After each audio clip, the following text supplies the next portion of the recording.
CDDA is known for having an uphill learning curve tied to its gameplay, which makes this open source gem more limited. The first time I played it, I failed to find this backtab on my keyboard, so I left the game and did not return to it for a whole year. In this video I will teach you how to control the menus, keybinds, orthodox and unorthodox strategies. To install the game, go to cataclysmdda.org, go to releases.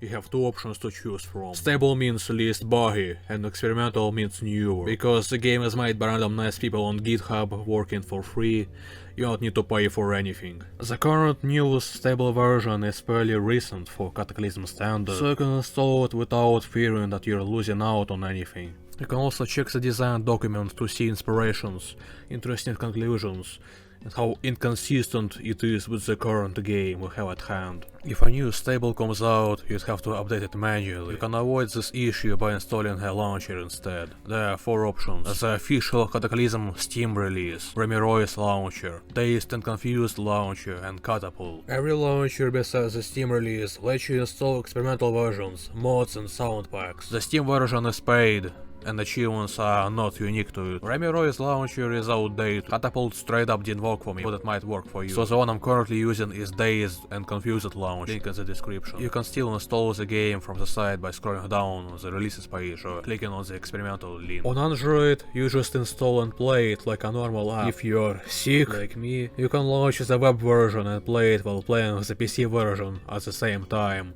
If you are Kaiser himself, you can also play the 3DS version of it while playing all of the other versions. There was also a pregnancy test CDDA at one point, but it was lost to time. Double click the tiles file to launch the game, wandering into the Cataclysm on your little cat feet. That's the name of the song currently playing. Each time you open the game, you get a 10% chance to get a badass ASCII art of a stick dude killing zombies. Certainly, I think most modern games lack. There are also thematic changes that happen to the menu whenever it's a holiday. In the settings, you need to navigate to the graphics tab to change the current tileset to Chibi. This is because the default tileset the game gives you is hard to understand and subjectively bland. So the most YouTubers you see use either Chibi or other variations of MX Soda. To go up further on a menu, press tab. To do the reverse, press backtab. What is backtab? The game never tells you this, but it's a combination of shift and tab. The game expecting you to know that is a reminder from those days when Kata was expected to be played exclusively by geeks and dwarfs, I mean Dwarf Fortress fans in 2013. The game only had letter sub graphics back then. Back with another milk. In the main menu, go to Special and go through the tutorial. It explains most keybinds well and is overall great. However, there are certain things about this game's movement that I would like to discuss, but for that we would need to start a new game. For some reason, the most recent experimental character creatory work is incredibly weird and anti-intuitive. In the experimental disclaimer, it is said to go back to the stable if you dislike something in the experimental, so I will return to the Gaimon version. I recommend you to start with the evacuee scenario. It's very good as a start. When choosing the profession for your first character, pick something basic on the first page, the profession menu. We will get a more detailed walkthrough of the character creation system later. I decided to embrace dying comically, so I started as a clown named Gunter Granate! Press the exclamation mark on your keyboard to save your character as a reusable template.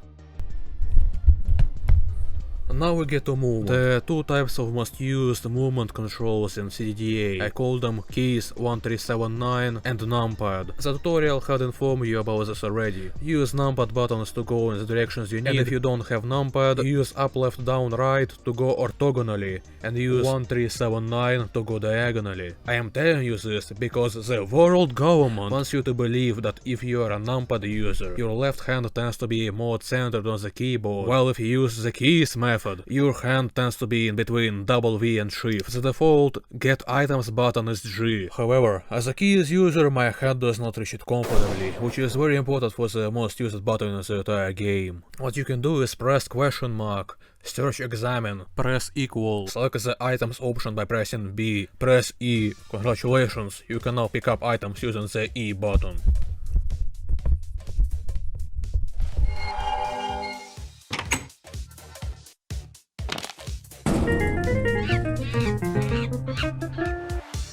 Now that you know the moves, and so do I will explain to you how it works. You won't get it from any other guy. By pressing the @ symbol, not only you can see how are your stats, but it makes you understand your current speed. Another so-called speed is your base. However, currently we have 10 more due to the quick trait.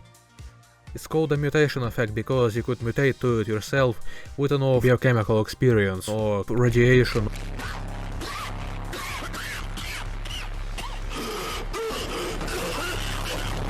Movement cost is how much speed points it takes for your character to move on flat ground. Our current movement cost is higher than normal, due to the fact we currently have increased leg and feet encumbrance. On the Encumbrance tab you can see detailed information what Encumbrance exactly does to the encumbered body part. While Encumbrance never affects speed, it affects move cost. If you go into inventory and inspect your clothing, you can see the encumbrance values. Be aware of that the more items you stuff into a piece of clothing, the more encumbrance you get from it. Your character doesn't spawn a pocket dimension for an inventory. If your clothing doesn't have storage volume to store all of your items, you can't. However, backpacks with huge volume storage usually cause heavy encumbrance. So it's a balance between how much you carry and how good you can use your body. Added to that, fancy clothing and good armor also raise encumbrance more than usual items. By the way, the screenshots I'm showing usually come from cdda-guide.nornagon.net or cdawiki.cheza.com, which are incredible resources to look up CDDA things in. Note that some articles on Cheza are 2+ years outdated. Nornagon is also installable in case you have Russians bombing your electricity stations or deploying the zombie soldiers. That's why they chose the Cataclysm letter as the insignia. They also claim Ukrainians biologically modify wildlife to attack Russians. The game is actually a documentary. Back to the move cost. Walking diagonally is 42% more expensive than walking orthogonally. Walking onto furniture or a bush usually adds to the final sum by a lot. Moving from flat ground to furniture is slow. Moving from furniture to furniture is even slower. This is also applied to your enemies and is used in advanced kiting. More on that later. The parkour expert proficiency halves the cost of each time you climb through a piece of furniture, vehicle insides, or even a bush somehow. Speed also affects your melee swing speed and ranged aim and reload speed. For example, this fidget spinner has the speed of 66, while the average zombie has the speed of 70. A turn lasts 100 ticks, which is the same unit as speed. 100 ticks is an in-game second. This means that with this fidget spinner you can stop the zombie and then start running away without it counter-attacking. That is unless you have some leftover move cost from the previous turn. Because if you have move cost spent in the previous turn, it will move over to this turn, making it end faster. But I spent far too much on explaining the technicalities. Let's get to the less kinesiological part of this. This scenario spawns you nearby an NPC, giving you the only naturally occurring tutorial in the game. To talk to NPCs at a distance, press Shift+C, otherwise just examine them. Popular opinion says that a high social skill is useless, but it isn't, and I'll show you later why. If you press X and point at an NPC, it'll show you that Emmanuel London packs a nail board, is not aggressive, and has a horrible taste in fashion. Balenciaga. You can do anything you want with this NPC, but remember that every digital soul is real, and you will be punished for immoral actions. Like and subscribe. If we would open the map by pressing M, we would see that there is a radio tower nearby. It provides incredible early game utility, but also makes it slightly more boring. Let's go to it. But before that, because we're a really weak character, we might need to press Shift+7 to open the crafting menu. It's very interesting to browse. When it comes to the evac shelter, it is your Lego constructor. I usually go out without crafting anything, because I assume I would find the tools and weapons on the spot, but there is a time for every purpose under heaven. You can inspect the area around the computer to see it's not dark but cloudy. Some crafting recipes require light to be crafted, and cloudy is sufficient for it. While we're at it, inspecting things shows light. properties and move cost. All really important information. Don't forget to inspect people and monsters too. While we're at it, we can come to this computer and make it map us to the nearby refugee center. It's very important, but not right now. Using the letter S, you can smash a bench in half and... Honestly guys, right now I wanna smash everything in my room. I wanna smash absolutely everything in my room. He is absolutely right. And our sponsor in that adventure would be plank. We need to break a bunch in half and equip a plank from it. We do it because the plank has high bash damage and very low speed. But speed doesn't matter when smashing. Now you can smash the locker. It's a bit more delicate with the windows. Examine it to get the option to peek through the closed curtains. If you don't see any monsters, tear the curtains down. That's how you achieve these components. You can also achieve further components by butchering the existing ones, for example. I decided to craft nail knuckles because they are cool. I smashed the benches to get planks and nails, and tore down the curtains for strings. Why the sprite looks so incredibly goofy? Now that I have a weapon, I will go into the basement. The basement has a small chance to spawn a cucaracha in it. And if you have 0 skills and 0 weapons, you will die comically. Luckily, this time we didn't see one. In the basement, take one first aid kit with you. If you can't store it, make a makeshift sling. You will need the second one hidden in there just in case, though sometimes there is only one. In the underground bathrooms, I immediately stumbled on a toilet brush, which was a better weapon than my knuckles, making me lose my hope in God. It is true that gamers too convert you to atheism and make you gay. I'm lying, I already was gay atheist. If you want an actually good weapon, go to the basement, assault an innocent sink, and craft a pipe mace. A pipe staff is worse, but it's actually very good if you started with a staff-related martial art. Some weapons in here are only good for specific rounds. Like if you're a delinquent or a baseball player, you can easily get a nail bat in 15 minutes. It's better than a toilet brush. I checked. Even though my demeanor is much calmer, deep inside, I have unextinguishable rage deep inside. At this point, I don't think I'll be ever capable of mending it deep inside, vibrating with motion. Some unarmed martial styles allow nail knuckles, but you really should check before picking one. Even though you can spend your whole first day crafting, you shouldn't. Early game time is worth much more than late game time. Food spoils, zombies evolve, and you could get better weapons just simply by searching for them. This isn't Minecraft, you don't need to craft everything. Milk and fresh meat would literally spoil tomorrow. To add to that, the shelter already gives you the best weapon in the game for free. That isn't the toilet brush, but I won't tell you which weapon is that because the contributors might nerf it, even though its power is realistic. I might be villainizing the contributors too much, the very cool people who are working on this game for free. I just don't want them to nerf the... With a pipe mace in hand, we finally get out to adventure. Unless you're naked, you won't freeze outside at day. Don't pick up any loot from the evac shelter with you besides your weapon, a lighter, smartphone, oops, all batteries in the shelter, and a whistle. The first aid kit. If you want, you can put everything that had personally interested you in the shelter into an individual pile, making it easier to pick up later. Don't hit the snack bars, they don't spoil and have a huge morale debuff. Drink a bit of water before you go. Press Shift+8 to favorite your items, a feature most CDDA players for some reason don't know about. It's useful because when you press comma while multi-dropping to drop all items, it ignores your worn and favorited items. This is very useful to differentiate between your tools and scavenged inventory. If you're an experienced CDDA player and didn't know this before my tutorial, don't blame yourself, because I didn't either. Also, about my choppy English pronunciation. Hard attack. After that Snorfest, we can finally go to the Shadows of Hell, the radio tower.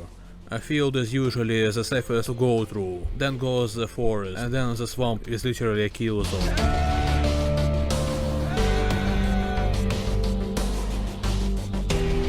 Try trying to consume a drink made of ice and glass named Transparent Ukrainian is a less painful experience than going through a swamp.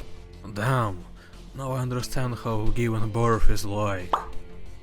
So on the way there we meet an unknowable dog. Press Shift plus V to list all of the items in here and change, and use tab to change everything, everything. Unknowable dog. You're completely unable to recall anything about what. Going to a radio station at the start of the game isn't necessary, and sometimes radio stations can be invested with wasps and all of that. So what you do is you climb the tower continuously because the ladder is continuous, then you can reach the top. Things get revealed to you a bit further. Like for example, now we can see this hunting blind, this Migo Scout Tower, incredible. And a beehive, incredible. I'm horrified. Well, that's also useful. I'll tell you later why. Basically, one of the most common occurrences you can meet on the road is a radio tower, then a farm. I will not scavenge anything rare in this tutorial. I decided to go to the hunting blind because it might have something useful in it.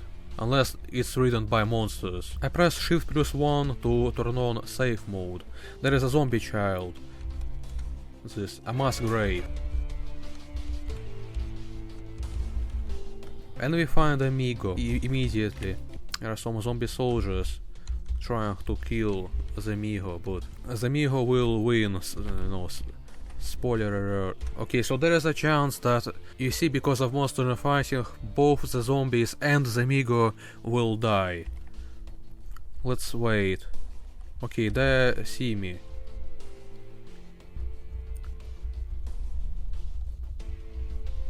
Okay, so they're chasing the Amigo.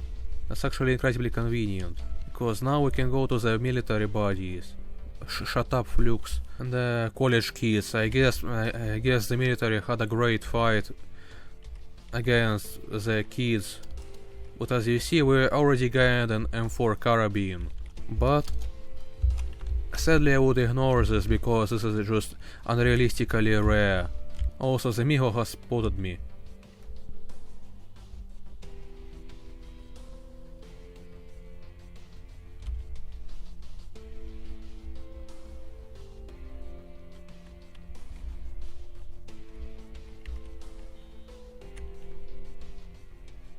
Ow. Okay, you know what, I will going to kill you. Miho climbs to its feet. Okay, run. Die. Run. Die. Ow. Die. Run. Die. Run. Die. Ow. Stop doing that, man. Seriously, go away. Ow. Ow. Ow. Die. Die. Die. Die. Come here, you f***ing idiot. You f***ing coward.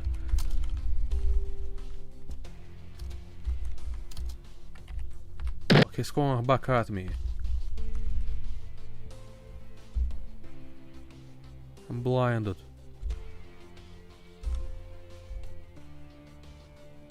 Blinding asshole. Okay, never mind, I died.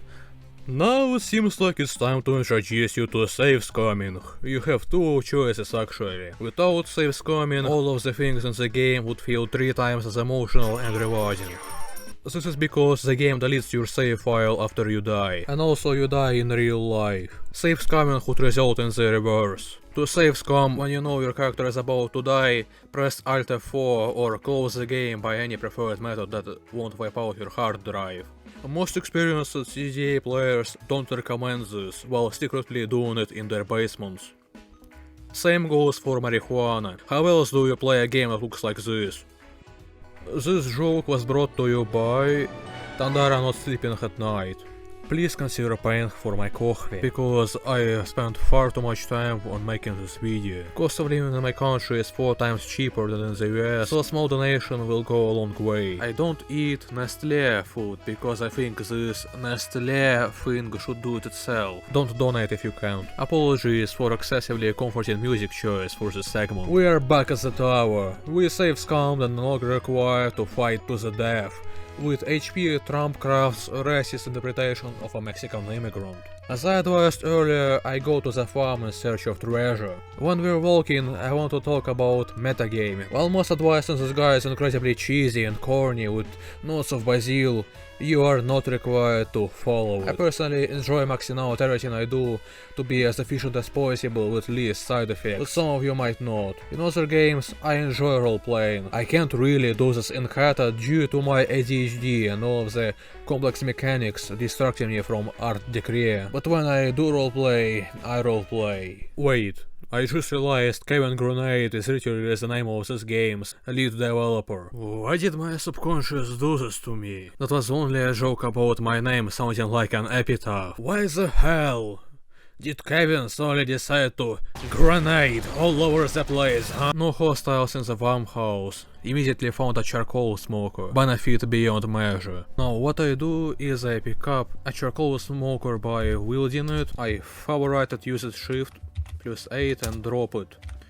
Now, if the settings is correct, it appears on my map. You should really turn on auto nodes for map extras and drop favorites. It's really useful. And if you have seen some markers that you don't see usually, map extras is why. Okay, so here we go. Here is our cattle fodder. What you do is you come up to a horse.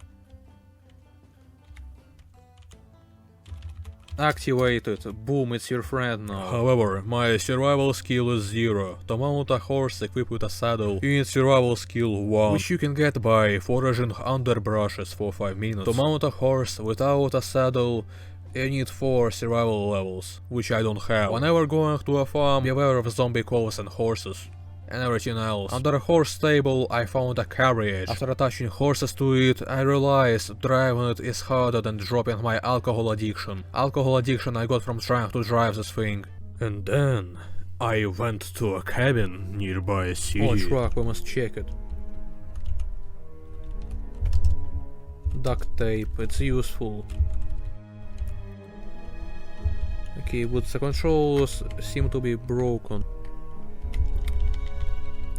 There's a cougar nearby. Let's try to not get noticed by it. So now we go down to the cabin nearby. The glass is broken, a good sign for the road. And there is a K-47 just laying there. Sure, I guess. Yes, this is how CDDA energy works. Just like in real-life apocalypse, your actual survivability is mostly affected by luck. It is a part of the experience. If you obtain the ultimate knowledge of survival, however, you must stand a chance in the direst conditions. I left the assault rifle at the cabin because I only plant butter. Now seems to be the time to discuss melee versus ranged. I don't care that it's pronounced melee. While most new players think of this as equal, they aren't. At the core of the issue lies the game's damage system. Because of the game's realistic approach, all damage you receive counts. Even nominally slight damage to your leg can make you walk at the 74% of your speed. Your speed doesn't actually decrease, your move cost raises, like Encumbrance.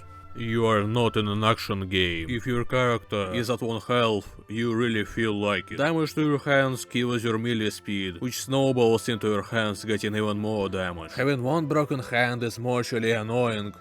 Having 2 broken hands is mortally death. But once again, even little damage counts. Melee weapons are challenging to use without causing damage to yourself. Rich weapons like spears are good for that reason, and that's why I classify them as ranged. They work like infinite, very short ranged guns. There is a reason why spears were the best and most used weapon before guns started existing. Because this game is based directly on real life, it also has balance issues from real life. It's one of those things even the NPCs use effectively. You may notice that this subtle encouragement of realism-based balancing is inconsistent with what I said earlier about the developers trying too hard to make the game realistic. For this I have a simple diagram. Realistic thing I like equals good. A realistic thing I dislike equals bad. This is a tier list I made. Up is the worst, down is the best. Non-grenade throwing is the worst for me by far. Trying to throw rocks at zombies is like pissing and shitting your bed while having a lucid nightmare. And then when you wake up you realize you were slowly transported to Serbia while you were sleeping, and your name is now Spavko Saranko. What I'm trying to say is that throwing is incredibly short range like you're pissing, having all of the rocks and knives in your inventory is incredibly heavy like your shit. At the start of the game it's better to invest into any other skill, like it is better to go anywhere else that isn't Serbia. However, because of the game's superior balancing, it isn't awful, it's just inferior to other things. Do whatever is fun for you. Though having at least 3 or 4 throwing skill is necessary for grenade throwing. Archery sucks. It's boring and guns exist. I dislike non-rich swords, because they are neither fast nor armor penetrating. Makes it effective exclusively against weak early game enemies and doesn't have a potential for kiting. That is, unless you have a martial art. Cheated. The school of the strategy of two heavens as one spices up fighting in this game incredibly. You get a debuff for attacking too much and get a buff for pausing, so every move because the risk rewards evaluation. Should I continue striking and weaken myself, or wait and let the enemy jab me? Like, seriously, if you really want to be a sportsman, do it with a fitting martial art. Antique guns slash muskets. Muskets are not bad, but to understand the musket effectively, you need to understand the historical context behind it. When a proper flintlock musket was invented, there was also invented a formation named the Spanish Square, or Tercio. What the Spaniards did is that they made pike formations with fusiliers in the front. When they approached the enemy, the shooters shot at them and went inside the pike formations to reload. Musket is incredibly relevant early game because it lets you pick out weak singular enemies with ease. For God's sake, don't use bayonet formation tactics. Logic is that you shoot a zombie and then run to stop them, but it ends up massively backfiring because you just made an incredibly loud sound and jumped into the horde with a weapon that takes a minute to reload. Drinking bleach would do the same thing but faster. You'd think that a musketeer NPC formation would be good, but if you have NPC friends, then you probably already have something better than a musket. And not only that, a pike formation like a Spanish square, but with modern guns, would be much more effective because zombies don't have French artillery. Blunderbuss is actually relevant past early game. I refuse to believe it's an early shotgun. It feels like an early Fatman. Whenever you shoot it, your character literally becomes deaf and makes a noise of a supernova exploding 10 times. It's effective in CDDA because the blunderbuss was usually used in individual warfare and not in formations. In here you can see me taking out as a weird dog using God himself. After that I tried to call out to a mega tower, but nobody was home. Please don't try hunting with this, it'll make your hunting game disappear. Maces and hammers are good for situational armor punching and you can just use them regularly, constantly. But they are not guns. The biggest problem with everything that comes further is that it's not a gun. Rich weapons, either a naginata or a poleaxe, give you an incredibly simple cutting potential unless you're talking about really fast enemies. Lucerne, hammer or a Zweihander combine good things from their own category into reach. However, a good melee weapon is harder to find than a gun. Because it's America. Grenades. The only issue with most grenades is that they're expensive to produce and rare to find. Molotovs and pipe bombs are the most disposable by far. With enough gasoline or fertilizer, everything is possible. Acid bombs from car battery acid are incredibly useful against turrets. Traps. Cars. Constructible things. Lighters. You can make an infinite gas farm by making a metal walled building filled with doors and a bathtub connected to it. The game transports liquid from the gas zombie to the doors to a nearby bathtub because it does. The potential of constructions in this game is limited only by your imagination. I really wasn't into construction in my games, so I can't show you anything. Cars are incredible. You can even find them for free and just destroy zombies with them. You know, you want to use this car anyway. Lighter is the strongest weapon in the game. And don't let the tier list fool you. It's lying to you. The lighter is above melee. The lighter is above guns. The lighter is above sanity, and it is above you, the player. When you use the lighter, instead, the lighter uses you. You are tricked into believing you're the one in control, but you aren't. The lighter is too powerful.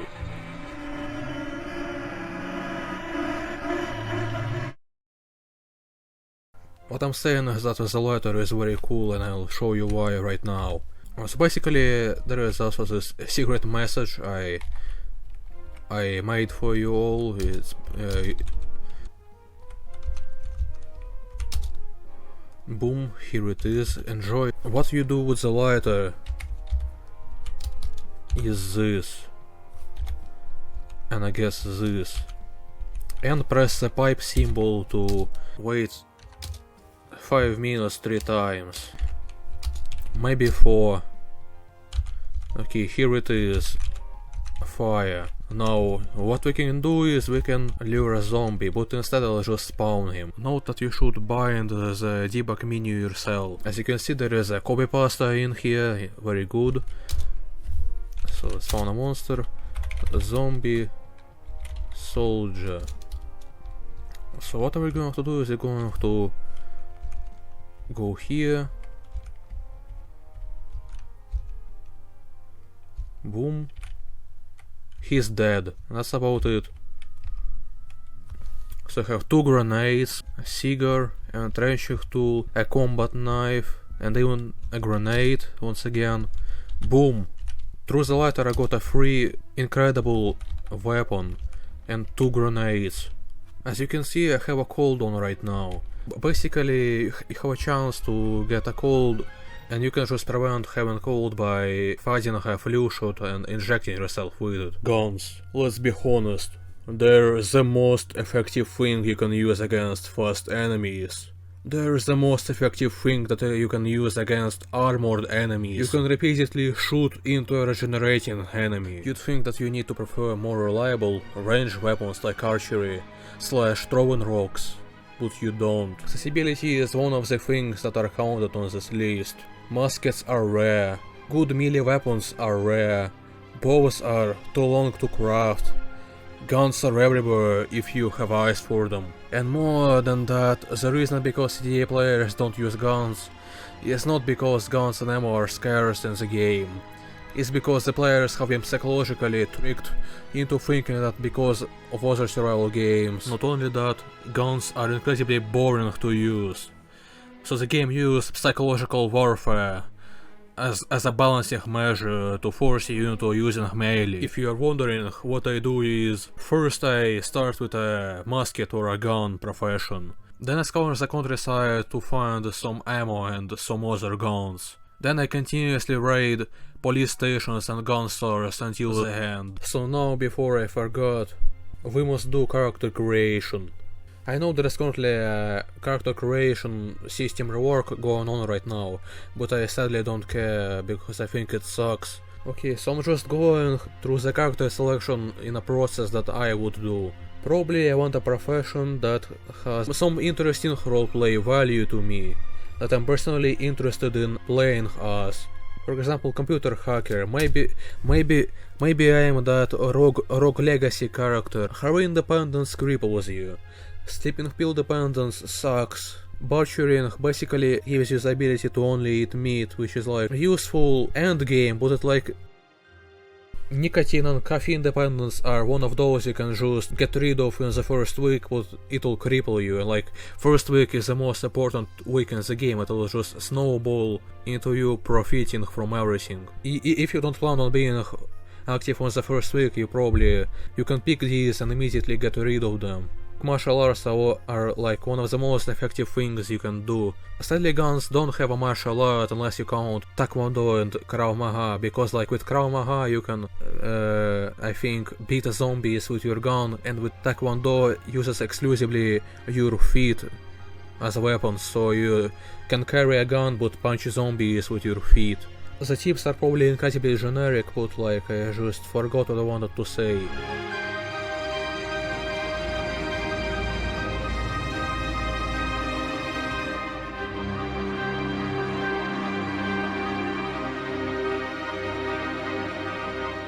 So yeah, I usually treat dexterity as a dump stat. So now we go on to traits. Now what I usually do is I pick these traits: addictive personality, weak stomach, squeamish, poor hearing, lightweight, heavy sleeper, and then you have a choice. Basically, if you pick nearsighted, you also might want to pick farsighted because you will wear glasses either way.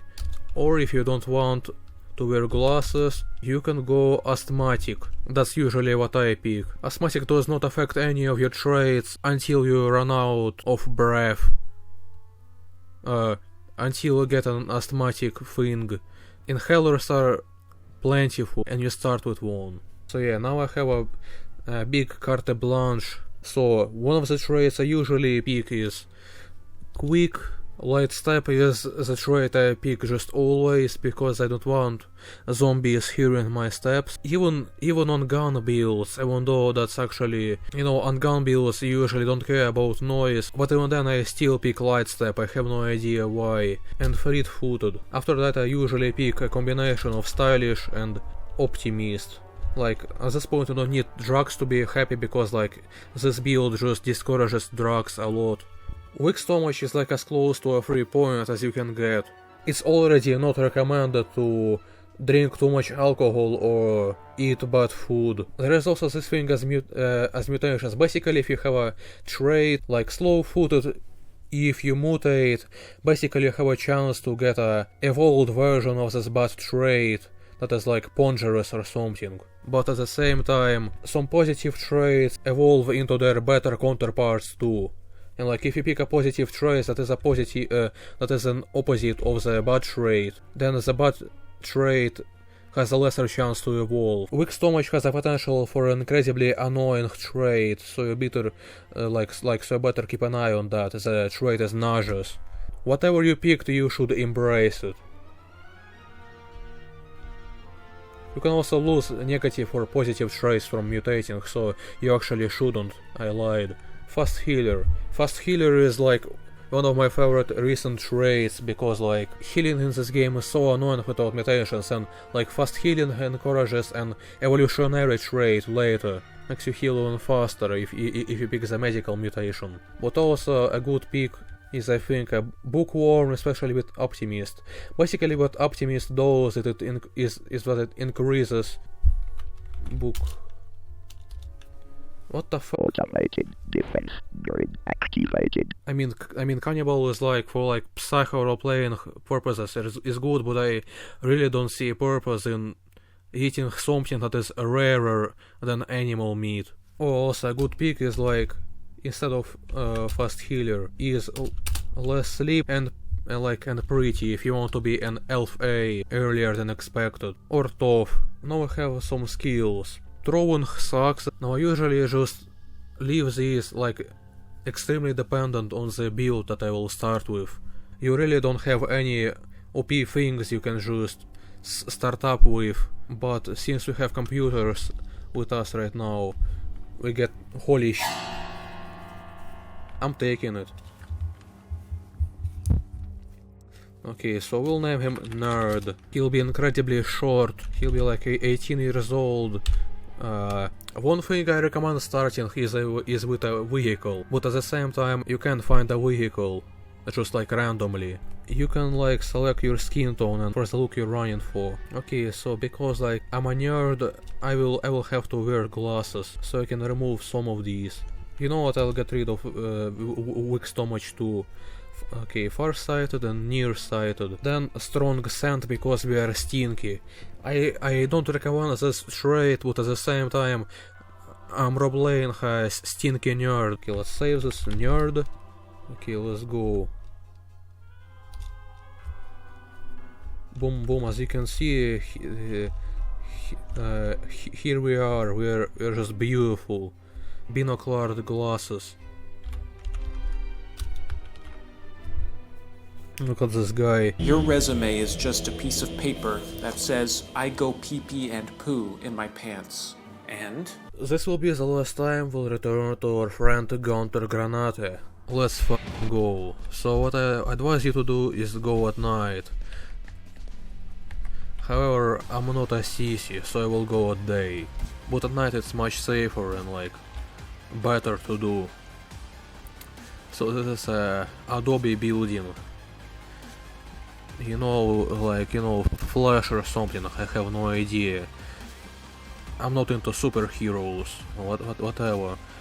So what you do is you close curtains. So like, one of the things Worm Girl, you know, useful things Worm Girl taught me is that you should have multiple escape pathways. Okay, so this basement looks safe. Basement is incredibly powerful when hiding from zombies, but you also can get stuck in here for a long time. Okay, so the tough zombie has lost me. That's great. Okay, so there is no one in the yard, but I close the curtain. During raids like this, you must be incredibly conservative about what you pick and about what you wear. You can like just you can make a note that the house has some cool gear and leave it there, unless you want to burn down a house like this.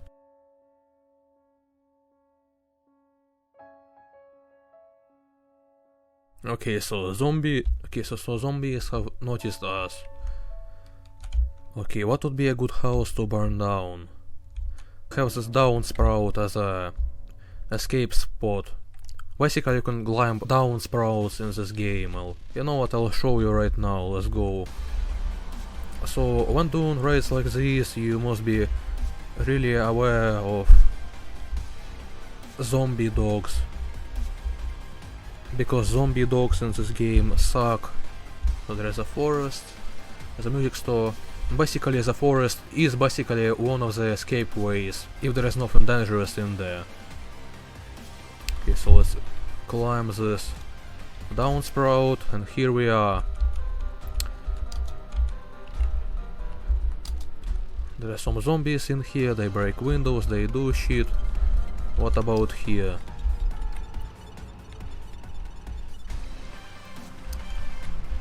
So in here we have a wooden building. Finally.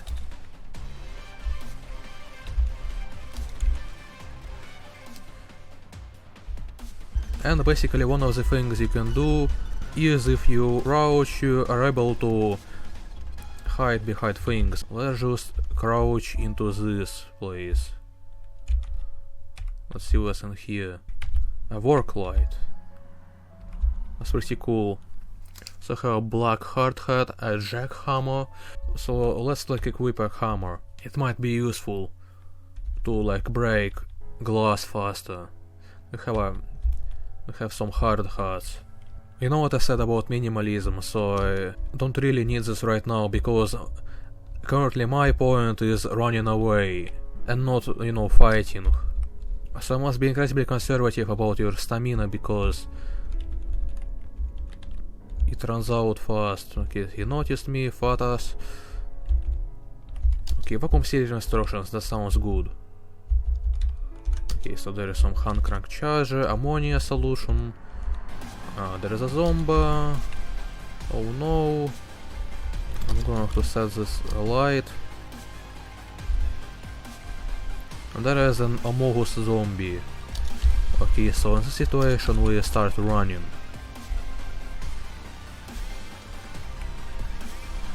Or don't.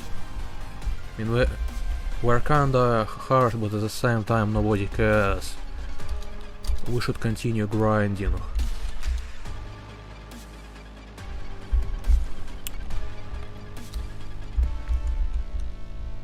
So yes, currently the building we're on is burning, kind of.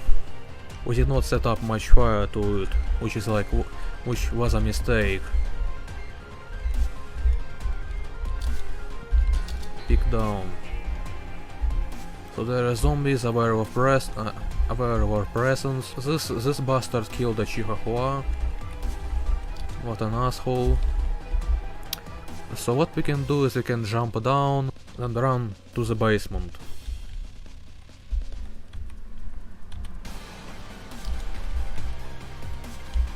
Oh my fucking god.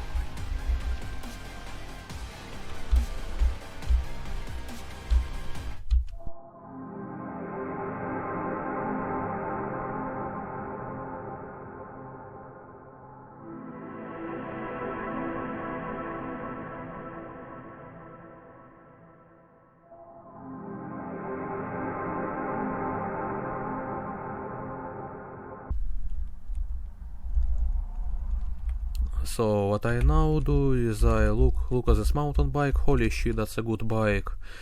I want to use it sadly.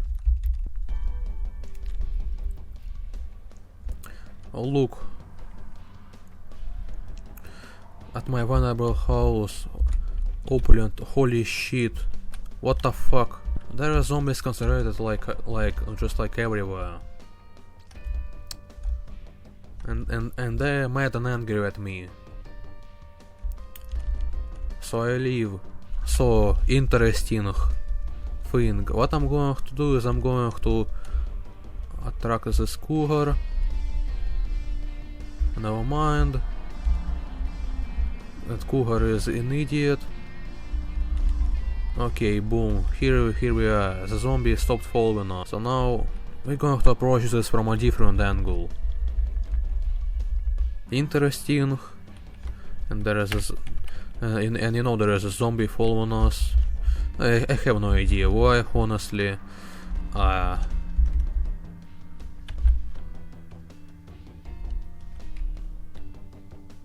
what we can see seems to be zombies are fighting bees. Understandable. So this house seems to be just mostly empty of anything. I mean, anything dangerous. Seems to be a lot of idiots in here, but you know, idiots be idioting. So what we'll do is we truly. Okay, someone okay, he found me. Never mind.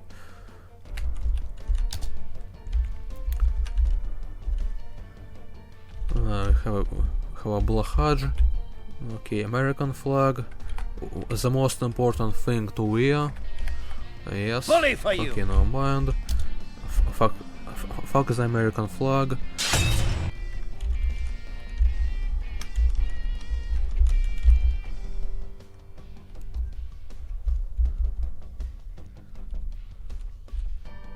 We can make a bit of noise to get in here.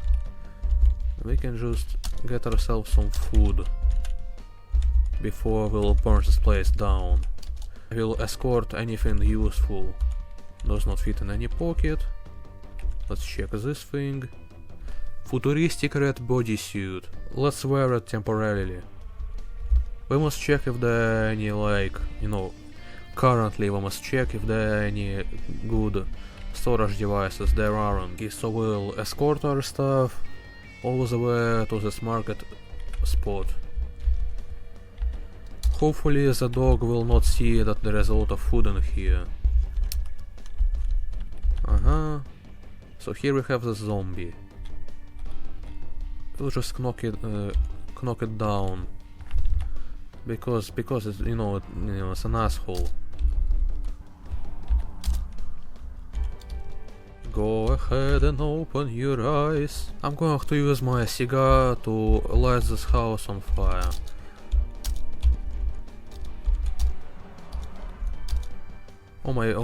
Sorry, this was an accident. Fuck. So I'm going to lock this guy in here. Whistle. Come here, boy. It's fighting the bees, never mind.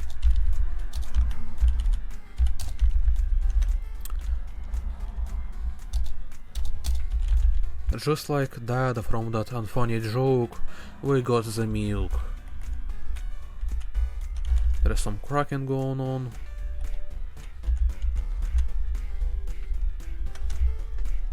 Now it attracts idiot zombies. Oh, there is now a rampage. We're slowly clearing out some pieces of this town. I have a style to keep, you know, I'm still a clown. So this building really just is going hard right now. Okay, Z9, this will be useful. Let's yell, let's whistle.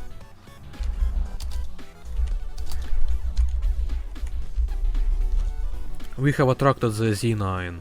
Okay, sheepich, let's go.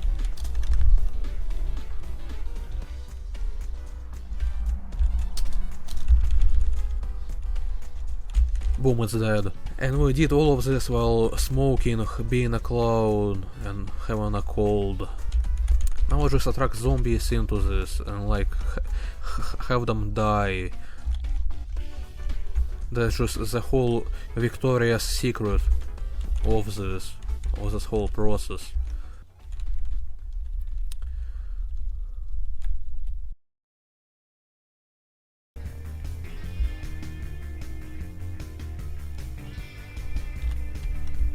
I whistle the zombies. News. There is a burning building. Go there. There are two fundamental attitudes. Those with the first attitude set their own house on fire. Those with the second burn. That there would be bad actors, that people would fake being gay in order to get married and get the tax benefits. It sounds ridiculous now, doesn't it? Okay, so now we're at this point. I have cleared out a city and I can call this territory my own. Probably I could even say I just bought my land in the meadows. Now I'm getting paid cash with Atlas Earth. We got virtual land all across the globe. but either way, as you can see, I have this dome light here for no particular reason. I brought the butchering rack from the butcher shop that I burned down. I have all of this stuff from the houses, and I have a dog. I have tamed a German shepherd that has lonely walked in here. Now he's my friend. I have found four working bikes, which is awesome. I have a pistol now. This building is completely burned. So basically, after zombies die in a burning building, you should smash them. Yeah, there is a lot of rubble, a lot of ash, nails and rocks. A lot of stuff. Now there is a lot of bees because I have just cleaned out the territory for them. The reason I have the butchering rack is because I dismantled it from this butchering shop that is now made out of nothing. It's day 2 right now, day 2, 1624. We have this music store, I think, which is burning right now. As you can see, everything is scavenged. I have left no house alone. Also, I burnt down this coffee shop because I, didn't like their, ground coffee. I asked the bartender for ground coffee and he just started biting me. I have no idea why. Okay, so I just turned back time.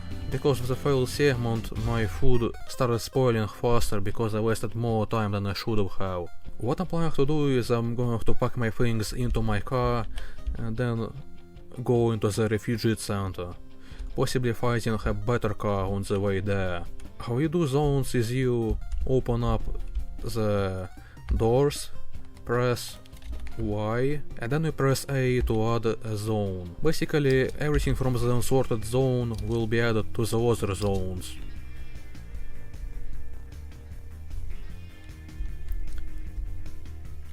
And then what you can do is you can do a custom zone without any filters and pack it completely into your car. Then you save changes. What you do is you press O, then you sort out your loot. This process can be speed up by grabbing a shopping cart before doing this.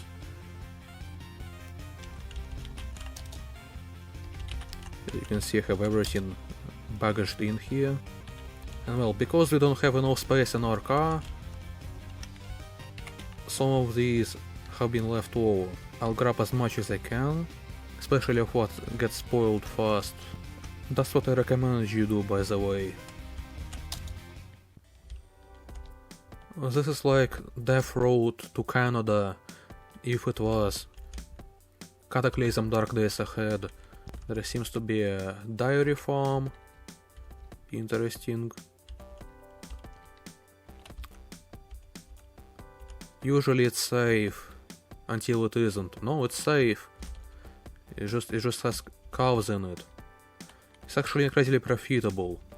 Basically we can just milk cows and then just sell all of our milk to the refugee center that is like 5 meters from the spot. It's just like a natural monopoly. What is happening in here? There is this hunting blind to hunt refugees, I assume.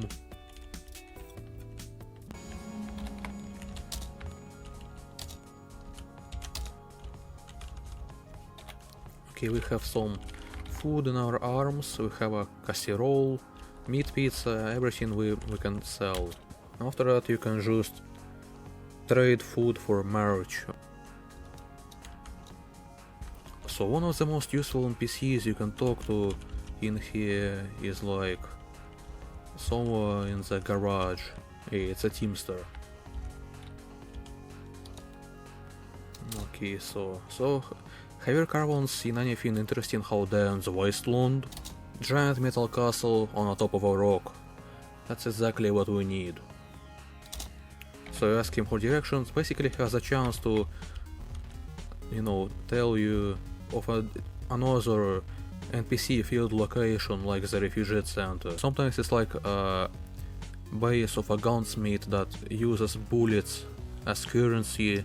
Sometimes it's close and sometimes it's incredibly far. But it's one of the most easy ways to get some bionics on yourself. What you do is you talk to this Scottish Anglic universe traveler keyboard guy. Ask him if he is some kind of a robot and pass the non-intelligence check. You can raise your intelligence by taking drugs. You need to buy like $30 worth of supplies, but I'm just going to buy all of the TBMs immediately. After that he asks you to get some anesthetic, which you need for every way of receiving bionics. Some time will pass after agreeing, and then you'll get an bionic interface, power banks, and a jumper cable charger.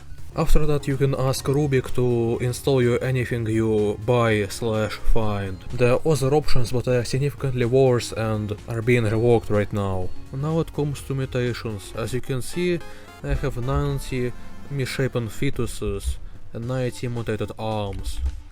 You can eat these to get some mutagenic slurry in its bare form, but also you can get samples by butchering some mutated things. Like by butchering mutated insects you can get a insect sample, for example.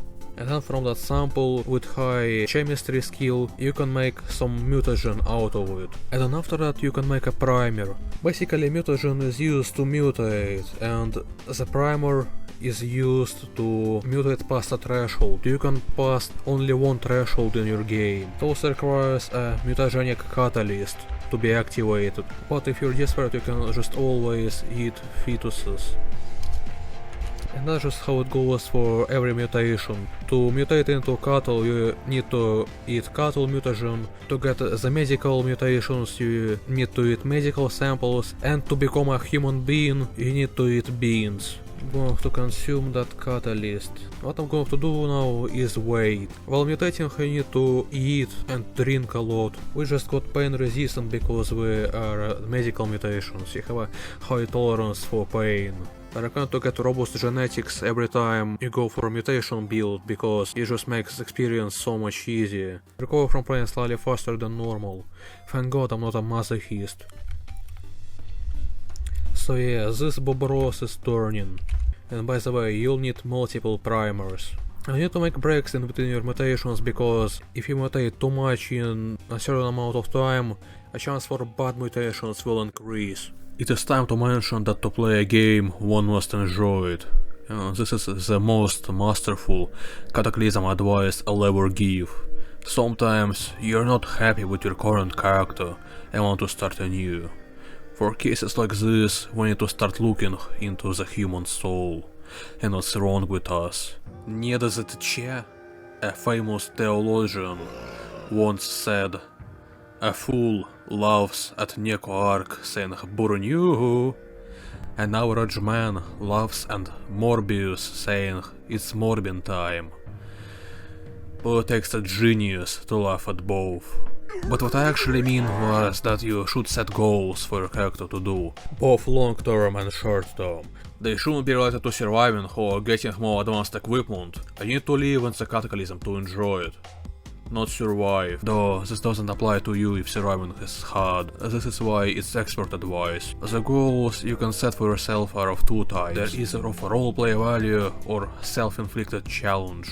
Like for example, roleplay value would be praying for a minute every time you kill a zombie when it makes sense to. Or maybe taking a good photo of every monster ever because you're a photographer named Drunk Beast. Or wearing feminine dresses instead of any armor when being on male gender, and at the completion of your arc, you switch to female identity.